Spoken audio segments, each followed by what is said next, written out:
फिर से खुशामदीद कहता हूँ आपको। मैं Zia Haider, I am a motivational speaker. आज जो टॉपिक हम डिस्कस करेंगे वो है द ईगल माइंडसेट। इस दुनिया के अंदर जितने भी जानवर हैं उन सब की खुसूसियात एक दूसरे से डिफरेंट है। चीता बहुत तेज़ दौड़ता है, हाथी बहुत ज़्यादा सामान अपने पे उठा लेता है, ज़र्राफ बहुत ज़्यादा लंबा होता है, बंदर एक दरख्त से दूसरे दरख्त पर छलांग लगाने पे मास्टर होता है। चूटी की भी अपनी खुसूसियात है, मकड़ी की भी अपनी खुसूसियात है, कुत्ते की भी अपनी खुसूसियात है, बिल्ली की भी अपनी खुसूसियात है। इन सारे जानवरों से हमें बहुत कुछ सीखने को मिलता है अगर हम सीखना चाहें तो। आज हम जिस परिंदे की बात करने वाले हैं वो है ईगल, बाज। ईगल के बारे में बात करेंगे कि उसकी क्या खुसूसियात हैं और कैसे हम उससे सीख सकते हैं। तो ईगल की बात करते हैं। जैसे जंगल का बादशाह है शेर, उसी तरह आसमानों का बादशाह है ईगल, बाज। ईगल दुनिया का वो वाहिद परिंदा है जो ज़मीन से 10,000 फीट की बुलंदी पर परवास करता है। ईगल दुनिया का वो वाहिद परिंदा है जो अपना नेस्ट, घोंसला कांटों से बनाता है। वो कांटों से इसलिए बनाता है कहीं वो बड़ी नरम घासों से बनाए और उस घर में जब बैठे तो कहीं कंफर्ट जोन के अंदर ना आ जाए, इसलिए वो अपना घोंसला कांटों से बनाता है कि कहीं वो कंफर्ट जोन के अंदर ना आ जाए। ईगल दुनिया का वो वाहिद परिंदा है, मतलब उसकी फीमेल मादा अपने बच्चों को अपने घोंसले से उठा के नीचे फेंक देती है और उस वक्त तक फेंकती रहती है जब तक वो इस काबिल ना हो जाए कि वो अपना शिकार खुद कर सके। ईगल दुनिया का वो वाहिद परिंदा है जो समंदर के अंदर डुबकी लगा के भी अपने शिकार को उठा के ले आता है।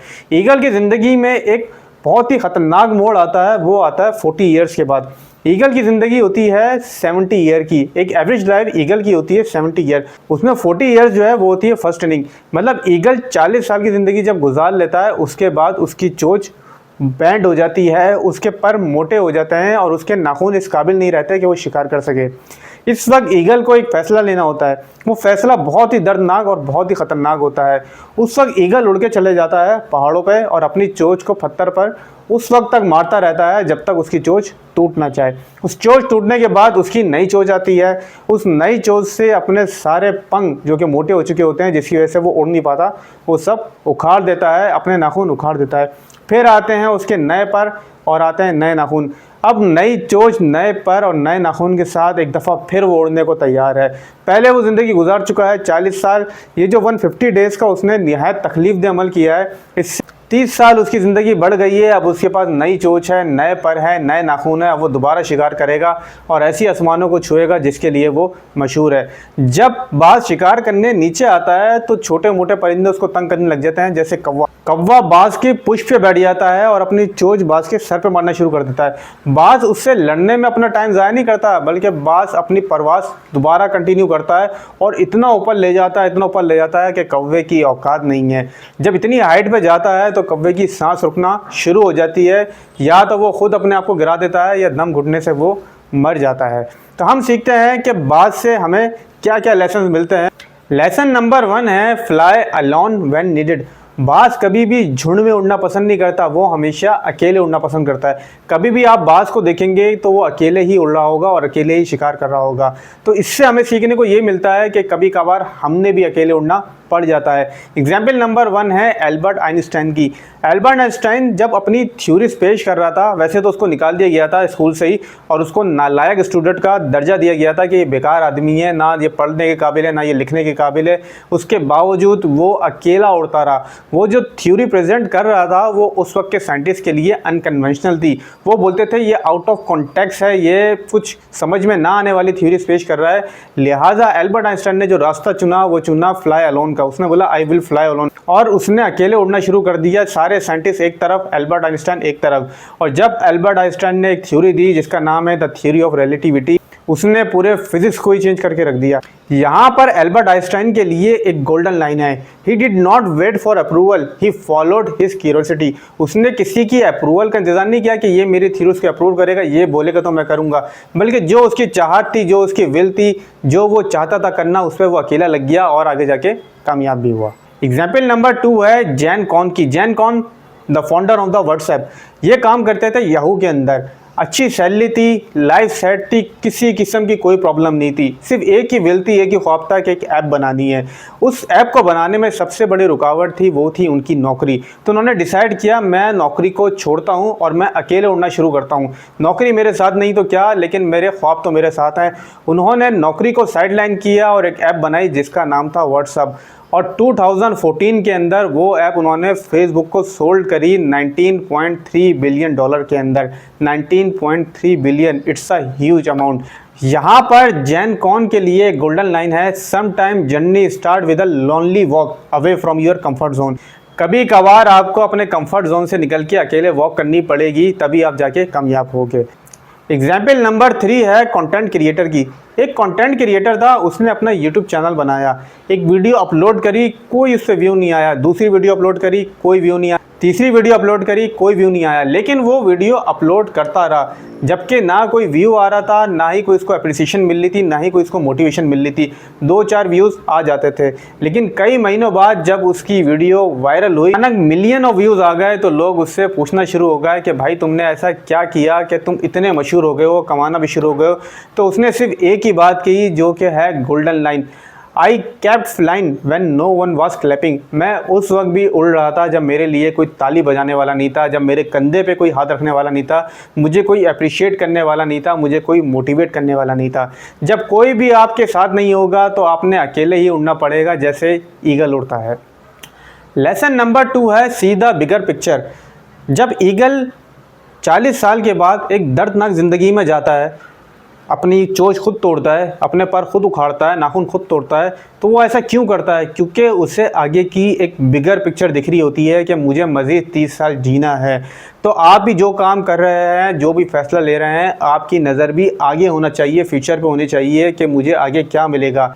एग्जाम्पल नंबर 1 है नेल्सन मंडेला की। नेल्सन मंडेला चाहते थे free south Africa, south Africa को फ्री कराना, आज़ाद कराना।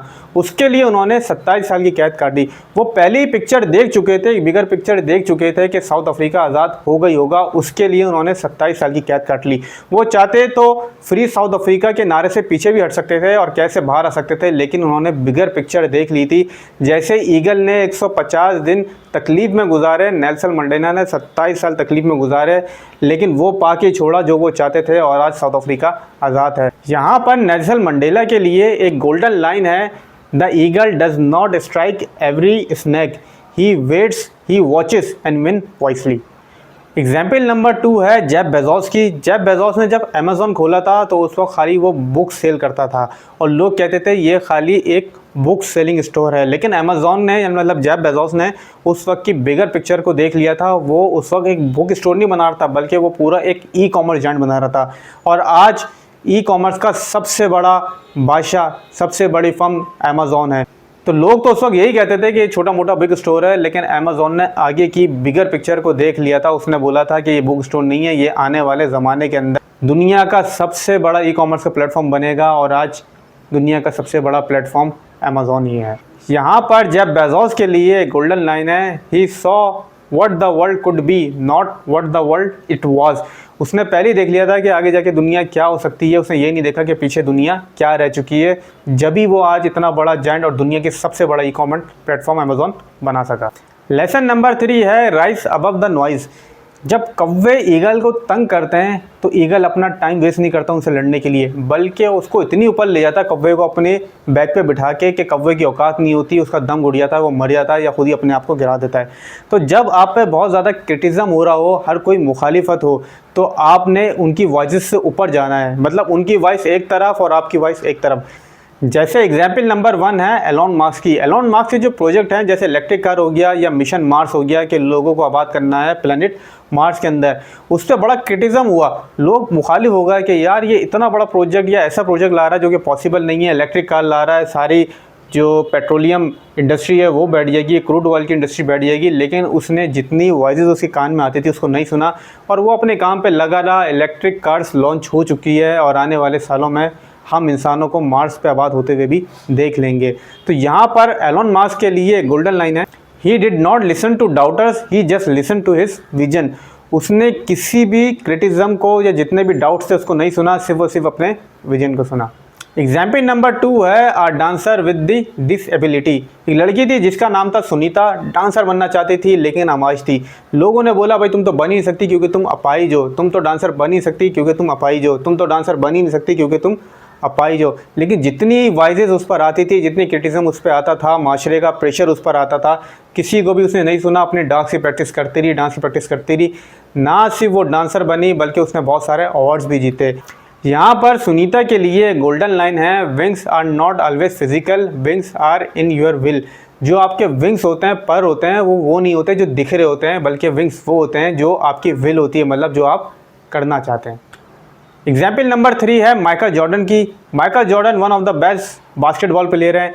जब भी बास्केटबॉल गेम का नाम आएगा, माइकल जॉर्डन का नाम हमेशा आएगा। बेहतरीन प्लेयर हैं, बहुत उन्होंने दबा के गोल मारे हैं, लेकिन क्या हुआ, उनको अपने स्कूल की टीम से निकाल दिया गया। उनको बोला कि तुम्हारी स्किल्स इस काबिल नहीं है कि तुम बास्केटबॉल प्लेयर बन सको।